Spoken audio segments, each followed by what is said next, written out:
So if you want to sort of take a picture of this teepee is actually was transferred to the Calgary Stampede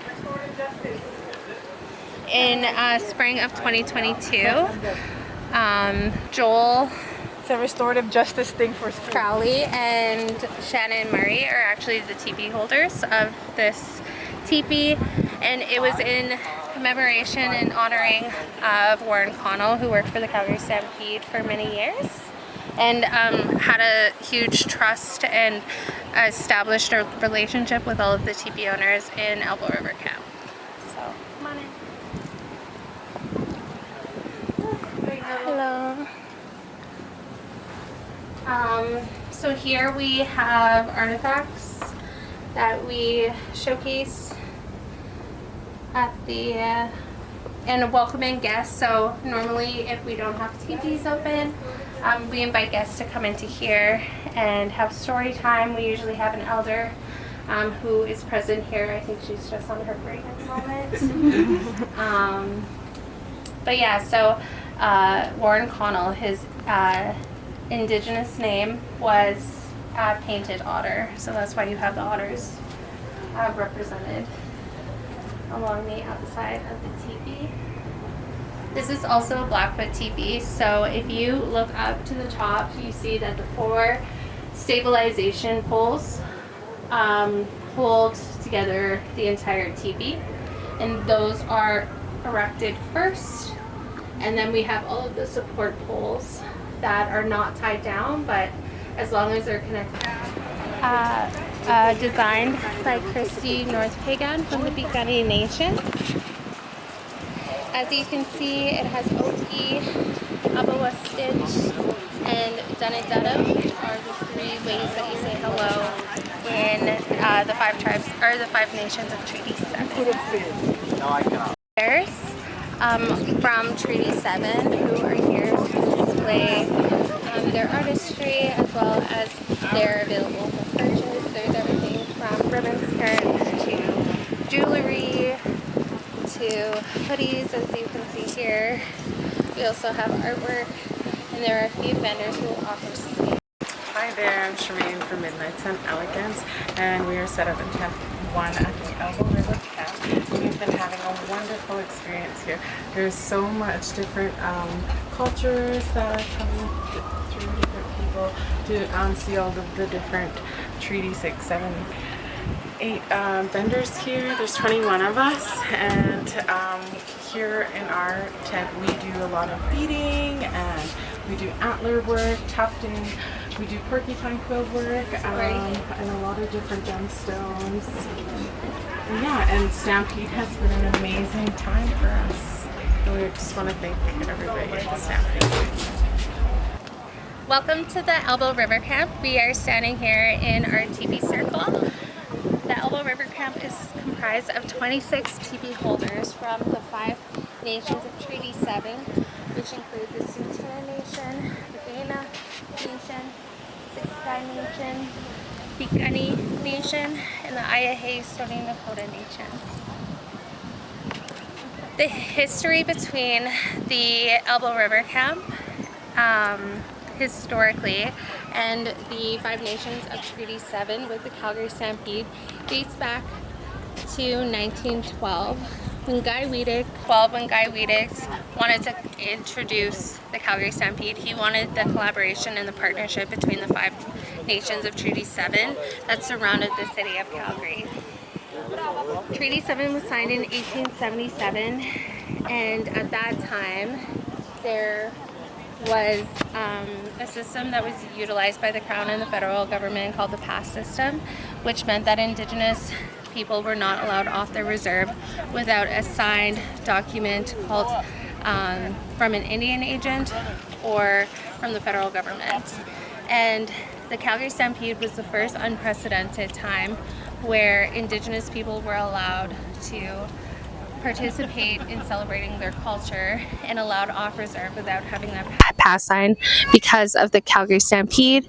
And the Calgary Stampede was actually written into the Indian Act in 1927 that bypassed that pass system.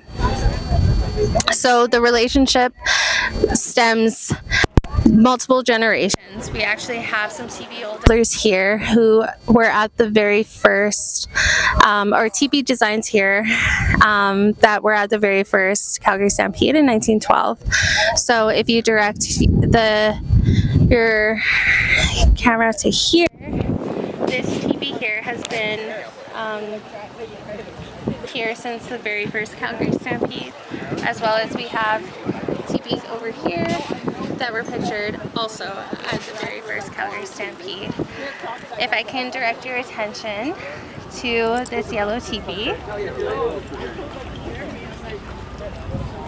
This is my family TB. Sorry. And my grandfather was transferred this TB in 1974, and we have been here at the Calgary Stampede since 1975. Since then, it has been transferred down to my older brother, Kenneth Bigwim, and now he is the TB holder. It is known as the Otter TB, as well as the Day and Night TB. And as you can see, the symbols that are on it are otters, and otters are very ceremonial and sacred animal to us. We utilize them in a lot of ceremony, and they're very important, and we respect the otter very much. I've grown up around the Calgary Stampede.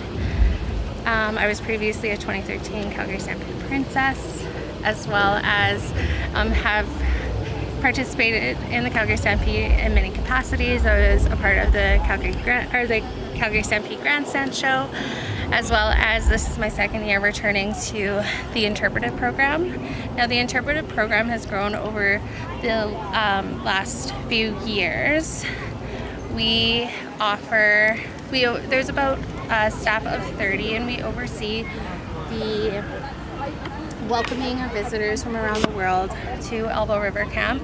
We also facilitate general tours every single day at 2 o'clock and 5 p.m. And we create an experience through sharing our culture, for educating the public, answering any questions that they may have. At the end of every single shift that we have at the Calgary Stampede, I go to my team and I ask them who they've met who's visited the Elbow River Camp, and they have told me, they list off countries. So people truly come from all over the world to experience our culture and to be encapsulated within and learn more about Indigenous culture here at Elbow River Camp. So here we are at the interpretive fire pit. Daily we have our elder interpreter, Belva Wings, and our other interpreter, Nora Lindstrom, showing how to smoke meat throughout the day, as well as make berry soup. We cook it over the fire for about 12 hours a day, and we do this every single day of the Calgary Stampede. After the 10 days, we gather all of the dry meat that we've smoked, and we gift it to the 26 TB holders here in Elbow River Camp.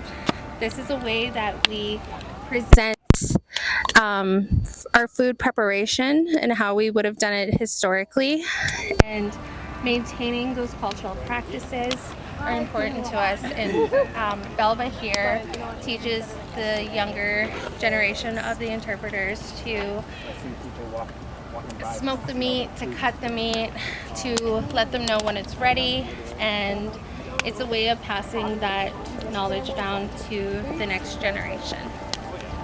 Mark. I am from the Stoney Nakoda tribe, which is situated by or where we call Minisni, along the foothills and the mountains. Today what we have here is my teepee, TP22, and as you can see, we have a variety of colors: orange, blue, red, and green. And these triangular shapes represent the mountains of our band or our tribe, as we are called the mountain people, or Iyahewichashta, or Witashtabi. And this is a 25-foot teepee, and in earlier times, have a good stampede. And earlier times, teepees were much smaller, and they were made out of hide, animal hide, bison hide. During the times when the dog was used as the beast of burden, the teepees were a lot smaller in order that the dogs could transport the smaller teepees. And then with the horse coming in the late 1600s and the trade, the European markets coming in, they eventually traded for canvas, and then the indigenous tribes began using canvas teepees.